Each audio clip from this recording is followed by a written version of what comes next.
अस्सलाम वालेकुम वरहमतुल्लाह। तो ये देखे जी, ये माशाल्लाह नन्हे नन्हे दो मेहमान जो केपी के मर्दान जा रहे हैं और अल्हम्दुलिल्लाह ये हमारे बड़े अच्छे कस्टमर है, बड़े अच्छे भाई हैं और इनकी एक जो स्पेशली जो आदत है, हमेशा ये टॉप क्वालिटी को चूज करते हैं।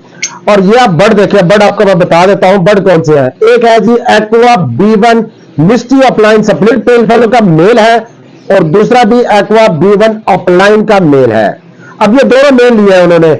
अब एक मेल जो है उन्होंने आगे पेल फेलो की वर्किंग करनी है, एक्वा B1 और B2 अपलाइन पेल फेलोज में से आएंगे। अच्छा, आप एक चीज नोट करें, अब हर दूसरा बंदा जो है वो एक्वा में जा रहा है। वजह क्या है? एक तो उनका शेड जो है वो अपग्रेड होगा और दूसरा उनके जो बर्ड्स है उनकी कीमत आगे से ज्यादा बढ़ेगी।